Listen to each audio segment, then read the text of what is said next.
अस्सलामुअलैकुम, मैं हूं अब्दुल बासित और आप देख रहे हैं मेरा YouTube channel A B Khan chemistry. Today और lecture is lecture number 29 and this is about organic compounds. ये ऑर्गेनिक कंपाउंड्स का लेक्चर है और ये मैंने शुरू किया है chapter number 15। Second year course है, चैप्टर नंबर 15 है और ऑर्गेनिक पोर्शन का सबसे पहला टॉपिक है organic compounds. Let's start organic compounds. Organic compounds की ये कुछ डेफिनेशंस मैंने लिखे हैं। सबसे पहला डेफिनेशन ये है, compounds which are derived from organisms.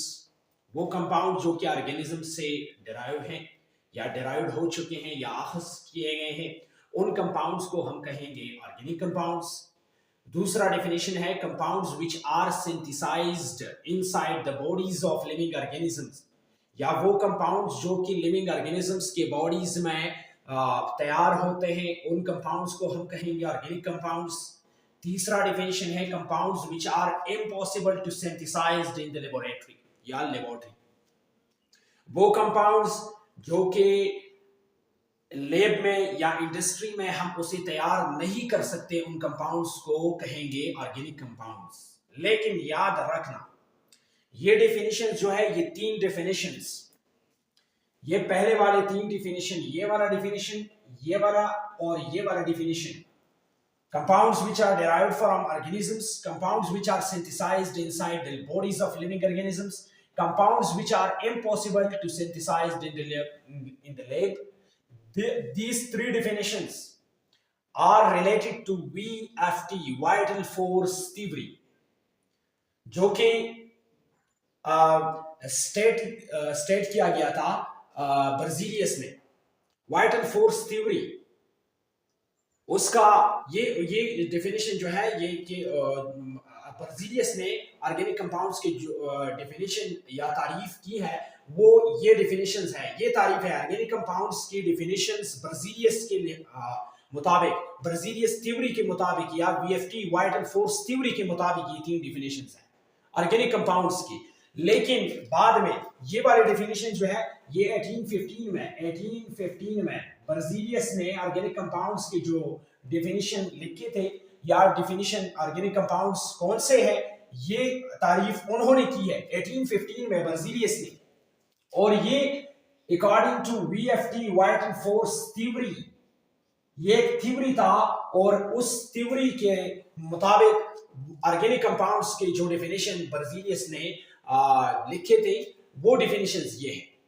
आजकल ये डेफिनेशंस नहीं चल रही है, क्योंकि ऑर्गेनिक कंपाउंड जो है ऑर्गेनिजम्स में भी तैयार होते हैं, ये भी सही बात है, ठीक है जी। ऑर्गेनिक कंपाउंड्स वैसे ऑर्गेनिज्म से भी हम डिराइव कर सकते हैं, ये भी सही है।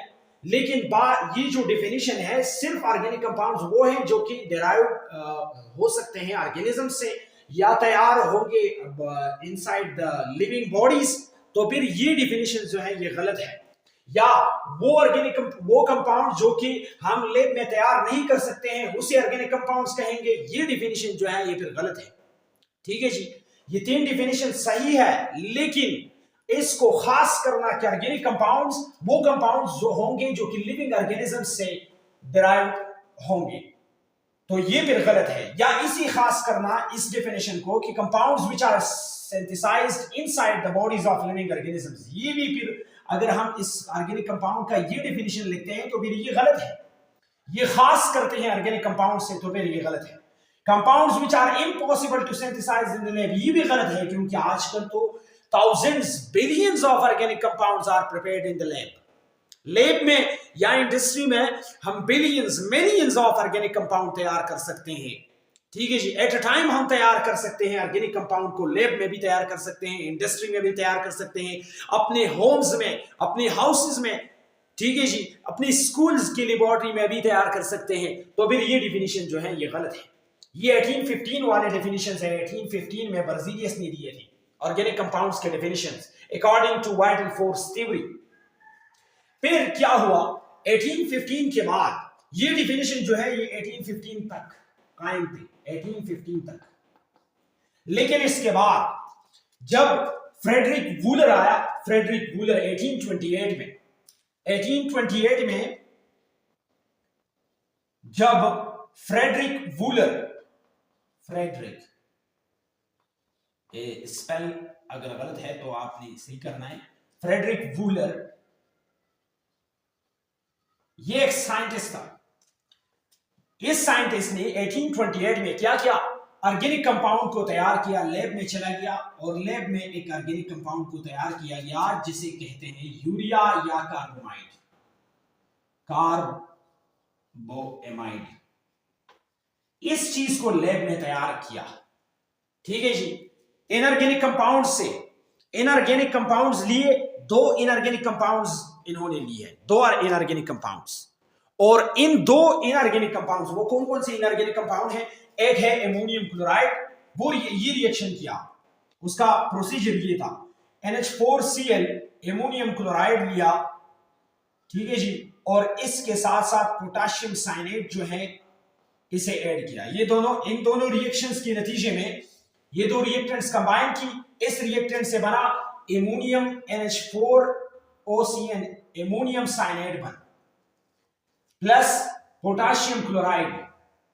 और फिर क्या, इस पोटेशियम साइनेट, एमोनियम साइनेट को फिर डिकम्पोज किया, मतलब हीट किया इसे, एमोनियम साइनेट को NH4OCN को इसने हीट अप किया, मतलब डिकम्पोज किया। डिकम्पोजिशन रिएक्शन के बाद इससे बना NH4 या CONH2 ये चीज बना, CONH2 ये चीज बना, या इसको हम ऐसे लिख सकते हैं C+ONH2 और यहां पर भी एमाइनो ग्रुप NH2। ये 2 ग्रुप्स है, ये कंपाउंड या ये कंपाउंड एक ही चीज है, स्ट्रक्चरल फार्मूला है, ये इसका स्ट्रक्चरल फार्मूला है, ये इसका कंडेंस फार्मूला है, इसको हम कंडेंस फार्मूला कहते हैं। फिर बाद में इंशाल्लाह आने वाले लेक्चर्स में एक्सप्लेन करूंगा कंडेंस का फार्मूले के टाइप्स को, और जितने भी फार्मूला है, केमिकल फार्मूला या एम्पिरिकल मॉलिक्यूलर फार्मूले को मैं डिस्कस कर चुका हूं, इस पे लेक्चर है। लेकिन types of formula, condense formula, structural formula, ये जो टाइप्स है इसको मैं डिस्कस करूंगा इंशाल्लाह। ये कंडेंस फार्मूला है यूरिया का और ये स्ट्रक्चरल फार्मूला है यूरिया का। अब ये चीज उन्होंने फ्रेडरिक वूलर ने 1828 में इन दोनों को कंबाइन किया, ये इनऑर्गेनिक कंपाउंड है, ये भी इनऑर्गेनिक कंपाउंड है, इन दोनों को कंबाइन किया, इससे ये चीज बना, एमोनियम साइनेट बना। फिर इस एमोनियम साइनेट को हीट अप किया और इसकी हीटिंग से ये यूरिया बना। अब ये ऑर्गेनिक कंपाउंड है, ठीक है जी, जो कि लिविंग ऑर्गेनिजम्स में तैयार होता है डेली बेस पे। यूरिया जो है ये लिविंग ऑर्गेनिजम्स का प्रोडक्ट है, लिविंग ऑर्गेनिजम्स का, लेकिन उसके जितनी भी डिफिनेशंस थे वो गलत साबित हुए। डेराइव्ड फ्रॉम ऑर्गेनिजम्स, ये भी गलत। Synthesized inside the bodies of living organisms, ये भी गलत हुआ।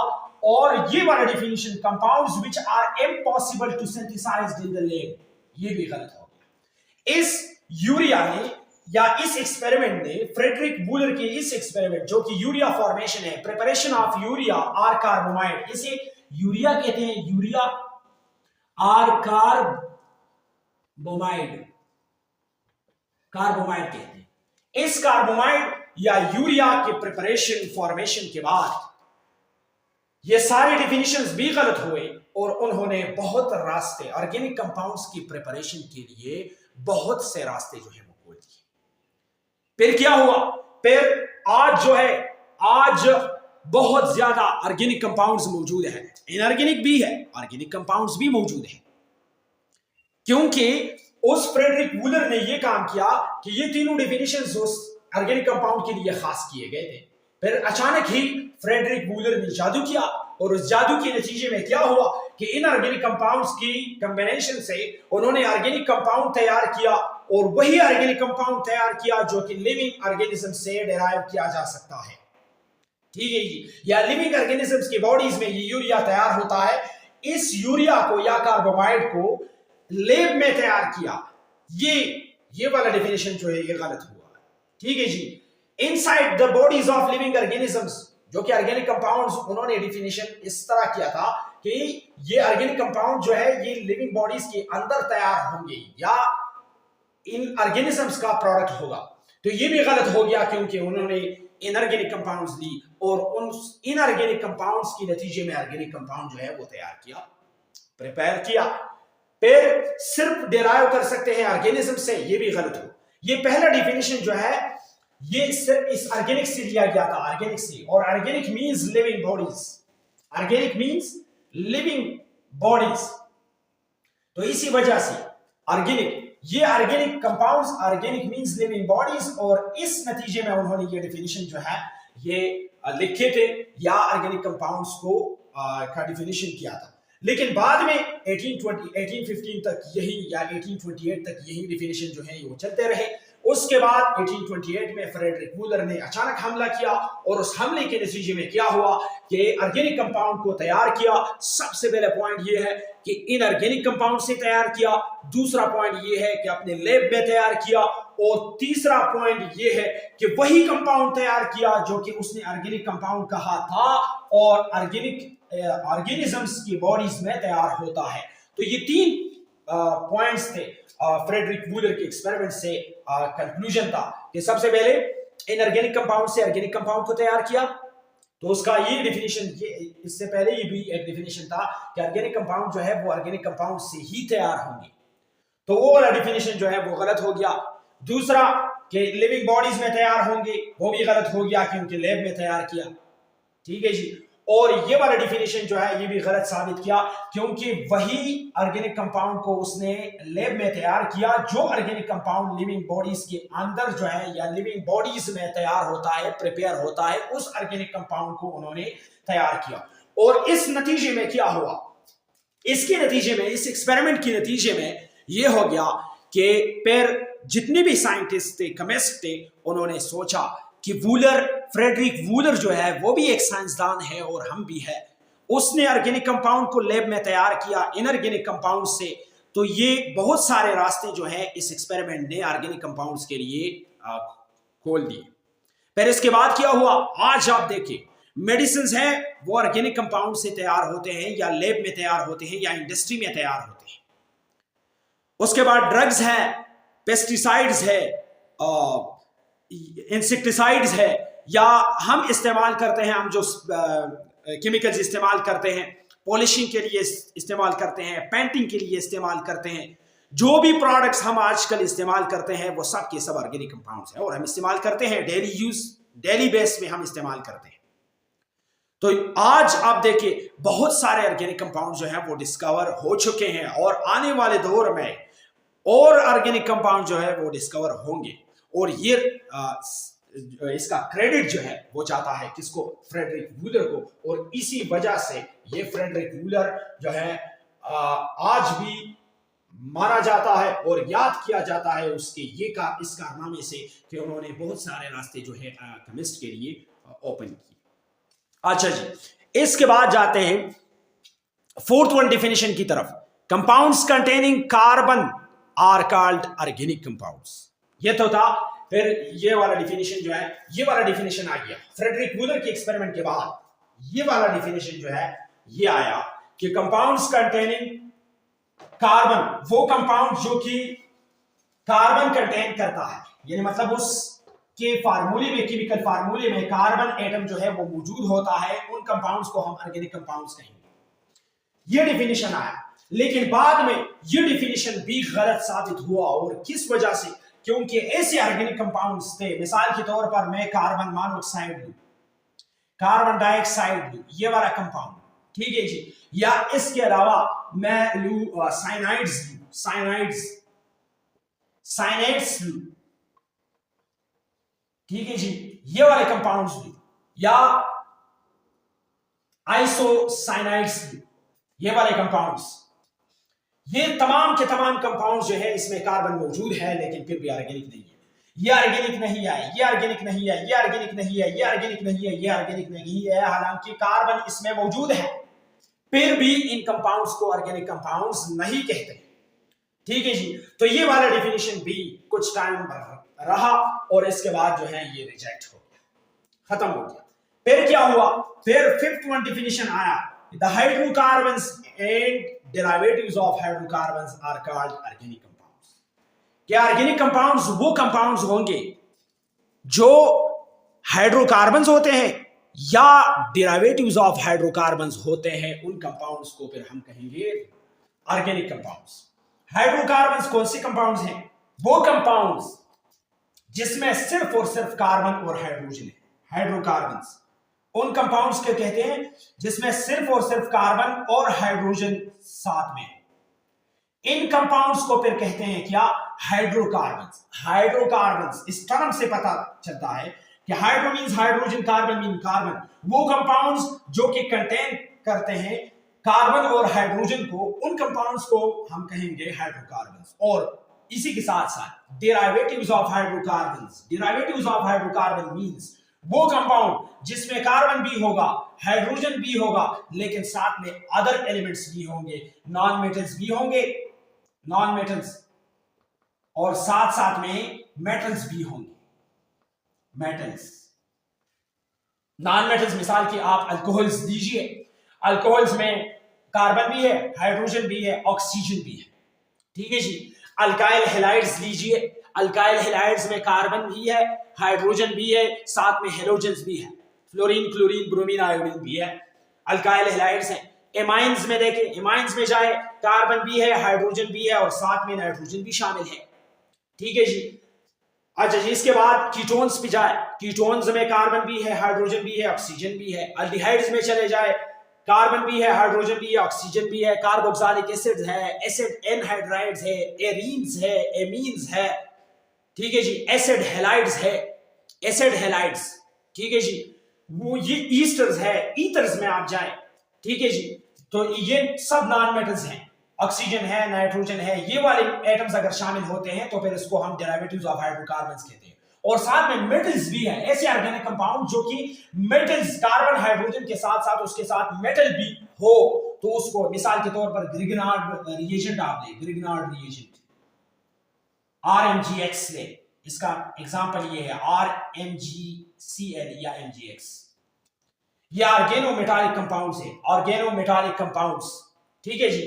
तो ये वाला डेफिनेशन जो है आजकल चलता है और चलता रहेगा, क्योंकि ये डेफिनेशन जो है ये सही है। वो कंपाउंड जो कि हाइड्रोकार्बन्स है या डेरिवेटिव्स ऑफ हाइड्रोकार्बन्स हैं, उन कंपाउंड्स को हम कहेंगे ऑर्गेनिक कंपाउंड्स। तो ये थे ऑर्गेनिक कंपाउंड्स के डेफिनेशंस। ऑर्गेनिक कंपाउंड कहाँ से डिस्कवर हुए, और मैंने आपको बता दिया कि ये डेफिनेशन जो है ये 1815 तक या 1828 तक जो है ये चलते थे। आज जो है ये डेफिनेशंस खत्म हो चुके हैं।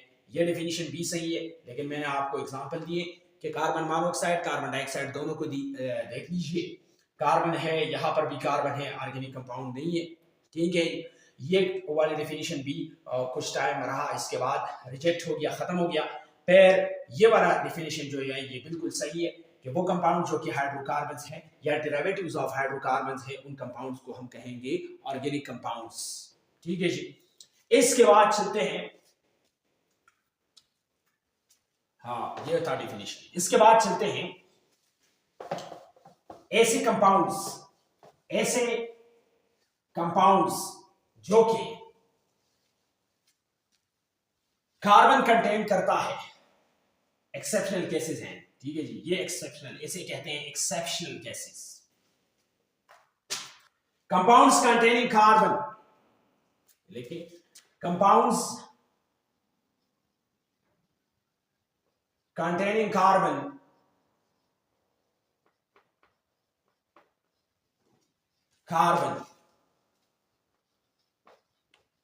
but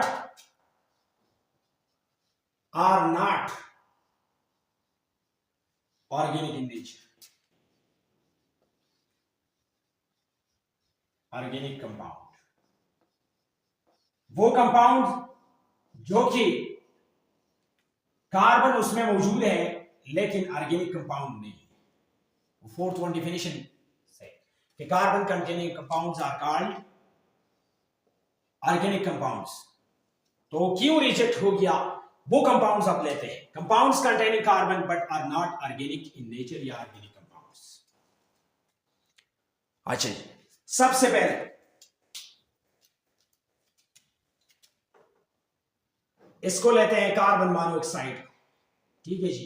इसके बाद कार्बन डाइऑक्साइड को लीजिए, कार्बन डाइऑक्साइड, ये भी कार्बन कंटेन करता है, कार्बन इसमें मौजूद है लेकिन ऑर्गेनिक कंपाउंड नहीं है।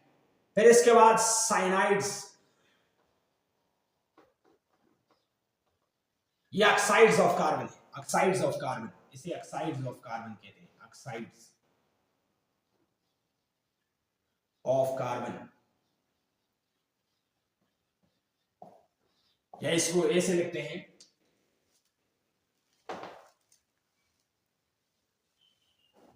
Oxides of carbon.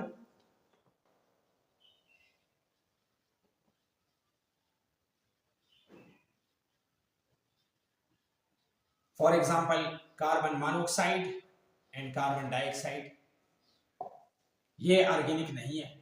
फिर इसके बाद साइनाइड्स आते हैं। Cyanides for example potassium cyanide KCN, या एमोनियम साइनाइड NH4CN, ये भी ऑर्गेनिक नहीं है। फिर साइनाइड्स, साइनाइड्स में आता है पोटाशियम साइनाइड KOCN, या एमोनियम साइनाइड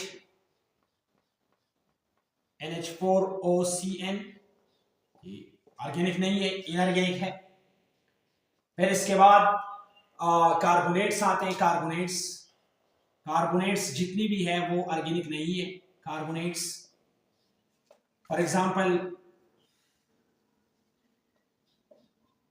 H2CO3, या सोडियम कार्बोनेट Na2CO3, और साथ साथ में बाइकार्बोनेट्स, बाइकार्बोनेट्स में शामिल है sodium bicarbonate NaHCO3, calcium bicarbonate CaH, calcium bicarbonate आता है लेकिन कैल्शियम कार्बोनेट आता है लेकिन कैल्शियम बाइकार्बोनेट नहीं आ सकता है। ठीक है जी, तो ये एग्जांपल सही है और मेरे जहन में नहीं है। पोटाशियम बाइकार्बोनेट है, ये भी साथ में आप लिख सकते हैं, या lithium bicarbonate, lithium LiHCO3, lithium bicarbonate. ठीक है जी, और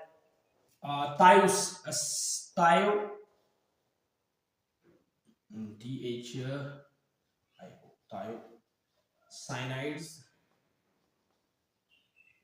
थायोसाइनाइड्स है फॉर एग्जांपल HCl वाले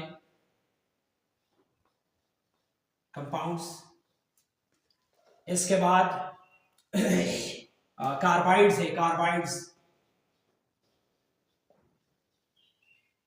कार्बाइड्स कार्बाइड्स का फार्मूला है CaS2, CaC2,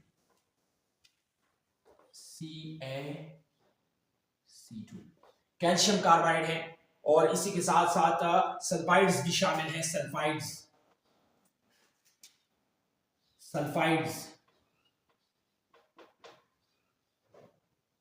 copper sulphide CS2, copper carbon sulphide CS2, ये कंपाउंड जो हैं, ये आप देख लीजिए इन तमाम को, ये वो कंपाउंड्स है जो कि कार्बन इसमें मौजूद है, कार्बन इसमें मौजूद है लेकिन ये ऑर्गेनिक कंपाउंड्स नहीं है। ऑक्साइड्स ऑफ कार्बन को देख लीजिए, carbon monoxide, carbon dioxide, cyanides है, साइनेट्स है, कार्बोनेट्स है, बाइकार्बोनेट्स है, थायोसाइनाइड्स है, कार्बाइड्स है, सल्फाइड्स है, ये तमाम वो कंपाउंड्स है जो कि कार्बन इसमें मौजूद है लेकिन ये ऑर्गेनिक कंपाउंड्स नहीं है। ये एक्सेप्शनल केसेस हैं, एक्सेप्शनल केसेस। ठीक है जी, इसके बाद इससे आप स्क्रीनशॉट लीजिए या नोट कर लीजिए ताकि मैं साफ कर सकूं।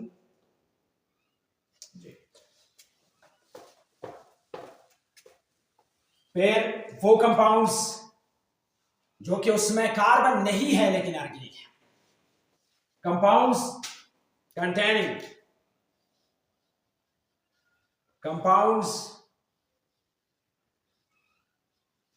containing no carbon,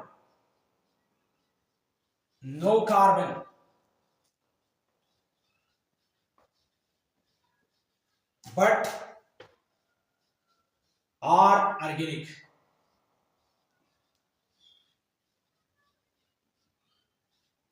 Organic compounds,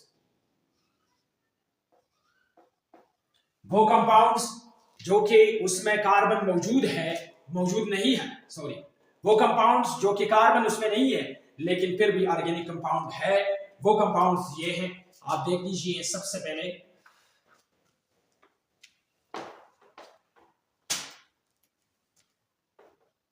NH4 OH हाइड्रोक्सिलमाइन,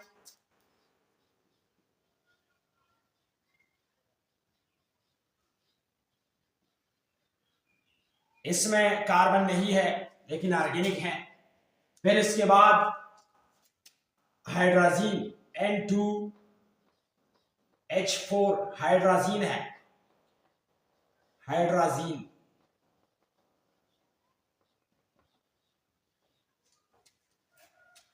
ये इसमें कार्बन नहीं है लेकिन ऑर्गेनिक कंपाउंड है। फिर इसके बाद हाइड्रोजोइक एसिड है HN3,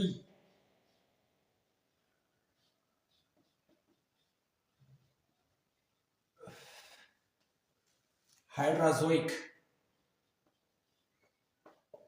एसिड, तो ये वो ऑर्गेनिक कंपाउंड है जो कि इसमें कार्बन नहीं है लेकिन फिर भी ऑर्गेनिक है। और साथ में आप बकीबॉल्स लिख कीजिए,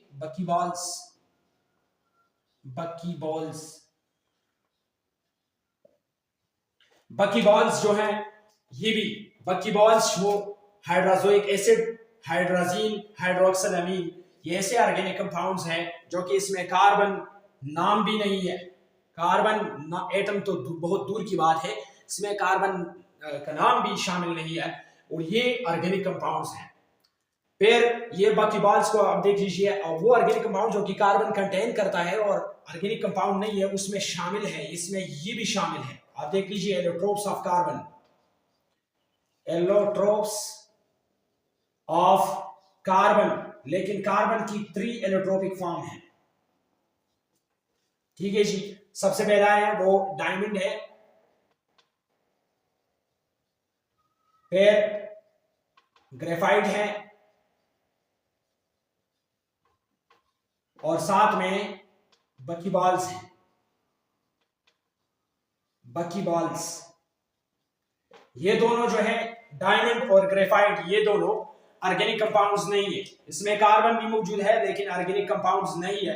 और बकीबॉल्स जो है ये तीसरी डिफिनेशन के लिहाज से कि या तो ऑर्गेनिक कंपाउंड या तो हाइड्रोकार्बन होगा या डेरिवेटिव ऑफ हाइड्रोकार्बन होगा, लेकिन आप बकीबॉल्स को देख लीजिए, ये हाइड्रोकार्बन भी नहीं है और ये डेरिवेटिव ऑफ हाइड्रोकार्बन भी नहीं है। इसी वजह से ये ऑर्गेनिक कंपाउंड, अगर उस डेफिनेशन से हम देख लीजिए आखिरी लास्ट वाले डेफिनेशन के मुताबिक कि ऑर्गेनिक कंपाउंड्स या तो हाइड्रोकार्बन होगा और या डेरिवेटिव ऑफ हाइड्रोकार्बन होगा। ठीक है जी, उस डेफिनेशन के लिहाज से ये गलत है ये बकीबॉल्स। लेकिन वहां पर आप देख लीजिए एलोट्रोप्स ऑफ कार्बन, डायमंड और ग्रेफाइट दोनों कार्बन इसमें है लेकिन ऑर्गेनिक कंपाउंड्स नहीं है, ये ऑर्गेनिक कंपाउंड्स है। बकीबॉल्स जो है ये ऑर्गेनिक कंपाउंड में शामिल है और ये सिर्फ और सिर्फ इसलिए कि सबसे पहला रिएक्शंस आर यूजुअली सब्स्टिट्यूशन, ये पॉइंट आप अपने साथ लिख लीजिए, रिएक्शंस ऑफ बकीबॉल्स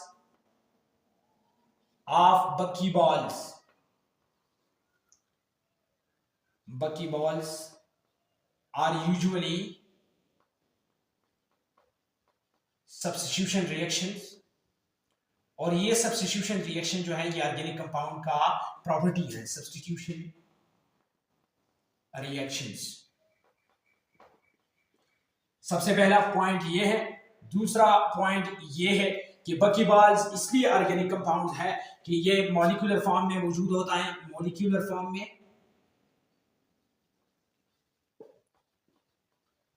और तीसरा पॉइंट ये है कि ये फंक्शनलाइजेशन रिएक्शन से ऑर्गेनिक कंपाउंड बन जाता है, प्योर ऑर्गेनिक कंपाउंड फिर बन जाता है फंक्शनलाइजेशन रिएक्शन से। फंक्शनलाइजेशन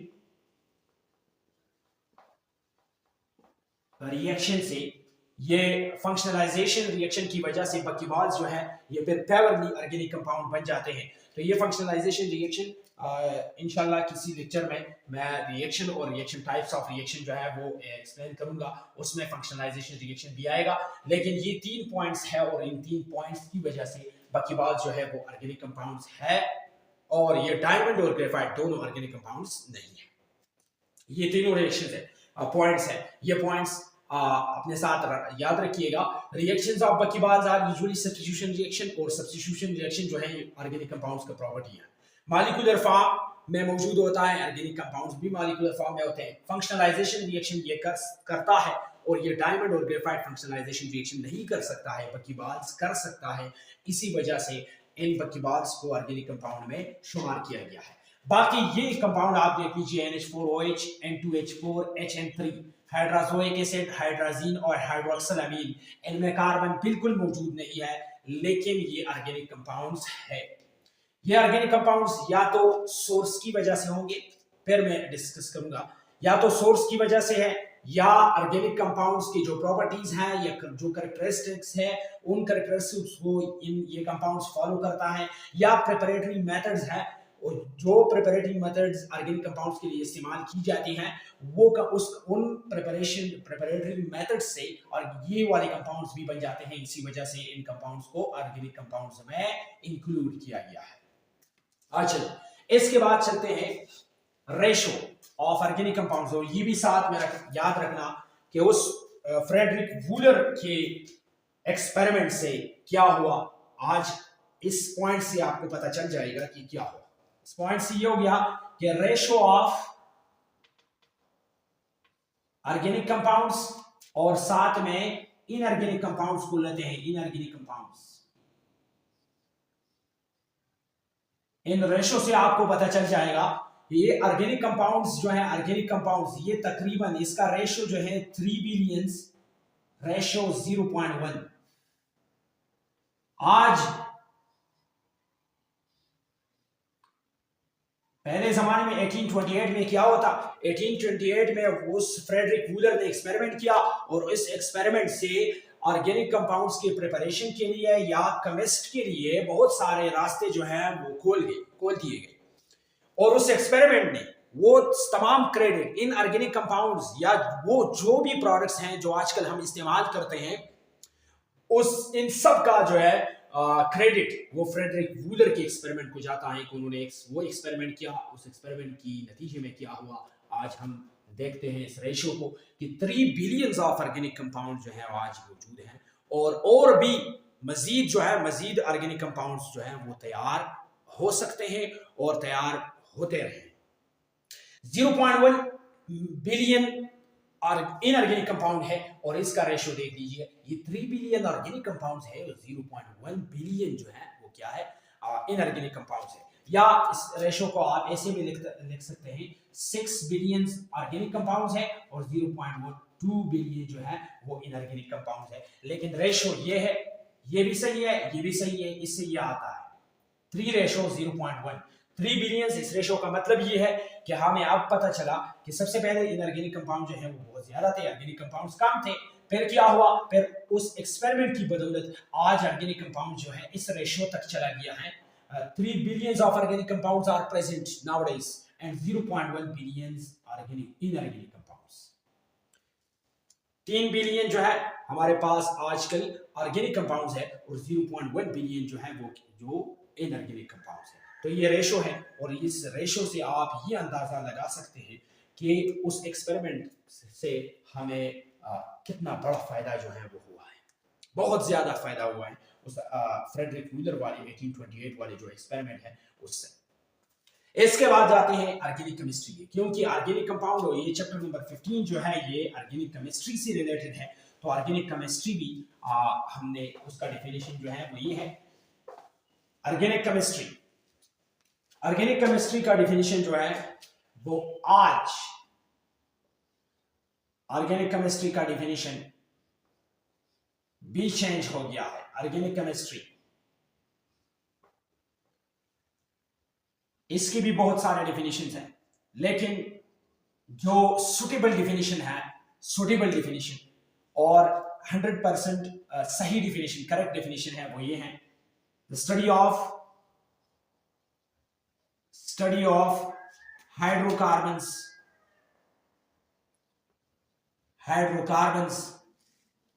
and derivatives of hydrocarbons.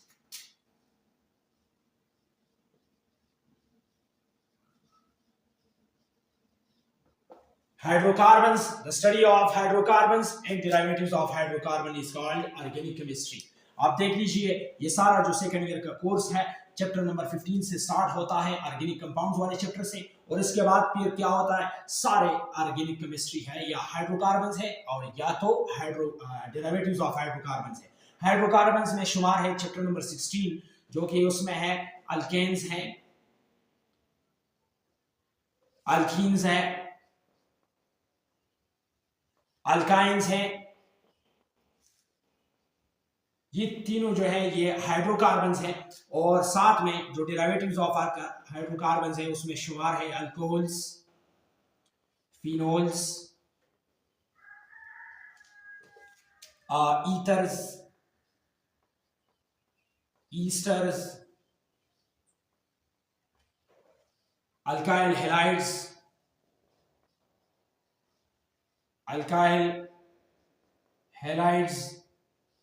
Ketones, aldehydes,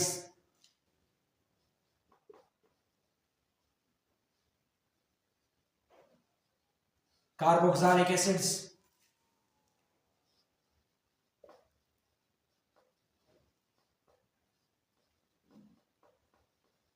acid halides,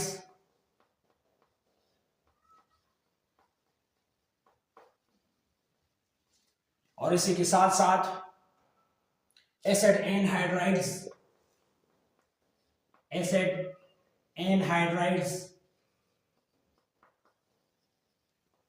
amines, amides, amines,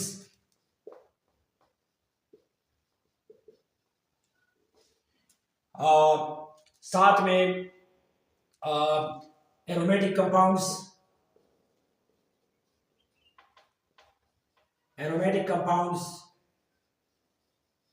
ये तमाम जो है आप देख लीजिए। इससे सेकंड ईयर पोर्शन जो है, सेकंड ईयर केमिस्ट्री का जो चैप्टर नंबर 15 से लेके बायोकेमिस्ट्री तक, ये तमाम कंपाउंड जो है ये या तो हाइड्रोकार्बन्स है या डेरिवेटिव्स ऑफ हाइड्रोकार्बन्स है, और ये सारा आता है ऑर्गेनिक केमिस्ट्री में। ये सारे जो ऑर्गेनिक यहाँ पर हाइड्रोकार्बन्स हैं या डेरिवेटिव्स ऑफ हाइड्रोकार्बन्स हैं, इनको ऐड किया गया है ऑर्गेनिक केमिस्ट्री की पोर्शन में। और उसमें सबसे पहला चैप्टर जो है वो चैप्टर नंबर 15 है ऑर्गेनिक कंपाउंड्स का या ऑर्गेनिक केमिस्ट्री का, और इसके बाद में चैप्टर नंबर 16 जो है वहीं से हाइड्रोकार्बन्स स्टार्ट होते हैं, और चैप्टर नंबर जो बायोकेमिस्ट्री वाला चैप्टर है वहाँ तक ऑर्गेनिक कंपाउंड्स है, और ऑर्गेनिक कंपाउंड्स को हम वहाँ पर सबसे पहले उसका जो है प्रॉपर्टीज़ है, फिजिकल या केमिकल प्रॉपर्टीज़ होते हैं, फिजिकल प्रॉपर्टीज़, फिर उसके बाद नॉमेनक्लेचर होता है, फिर उसके बाद chemical properties of the organic compounds होते हैं, और इसके आखिर में जो है यूजेस या एप्लीकेशंस ऑफ ऑर्गेनिक कंपाउंड्स होते हैं। तो ये वाले कंपाउंड, ये ऑर्गेनिक केमिस्ट्री का पोर्शन है, और इससे हमने स्टार्ट किया है आज ऑर्गेनिक कंपाउंड्स को। ऑर्गेनिक कंपाउंड्स के बाद जाएंगे इंशाल्लाह ये वाला चैप्टर, इसमें भी बहुत सारे टॉपिक्स जो हैं वो बाकी हैं। इसके बाद जो है इंशाल्लाह ताला इसी चैप्टर्स को या इन कंपाउंड्स को शुरू करेंगे। ये था हमारा आज का topic, organic compounds, what are organic compounds, how they are discovered, properties of organic compounds उसको डिस्कस नहीं किए हैं, लेकिन वो कंपाउंड जो कि कार्बन कंटेन करता है और फिर भी ऑर्गेनिक नहीं है वो कौन कौन से हैं, और वो कंपाउंड जो कि कार्बन उसमें मौजूद नहीं है लेकिन ऑर्गेनिक है वो कौन से कंपाउंड्स हैं, और फिर ऑर्गेनिक केमिस्ट्री का डेफिनेशन, और ऑर्गेनिक केमिस्ट्री में हम कौन से कंपाउंड्स को स्टडी करेंगे या उनका मुतालिया करेंगे, वो कौन से कंपाउंड्स हैं, तो वो ये कंपाउंड है। अच्छा जी, ये आपने लेक्चर आपने बहुत सिरे से देखना है, आपने सही तरीके से देखना है, फिर लेक्चर के बाद आपने अपना बुक वाला जो टॉपिक है वो देखना है, तो आपकी समझ में आ जाएगा कि ऑर्गेनिक कंपाउंड्स किसे कहते हैं और ऑर्गेनिक कंपाउंड्स कौन कौन से हैं और किस कंपाउंड को हम ऑर्गेनिक कहेंगे और किस कंपाउंड को इनऑर्गेनिक कंपाउंड कहेंगे। ये तमाम जो डेफिनेशन मैंने लिखे थे, उस डेफिनेशन के मुताबिक अगर उससे हट के या इस डेफिनेशन हाइड्रोकार्बन्स और डेरिवेटिव्स ऑफ हाइड्रोकार्बन्स के डेफिनेशन से हट के कोई कंपाउंड रहता है तो उस कंपाउंड को फिर हम कहेंगे इनऑर्गेनिक कंपाउंड। ये था हमारा आज का topic. Best of luck and thank you so much.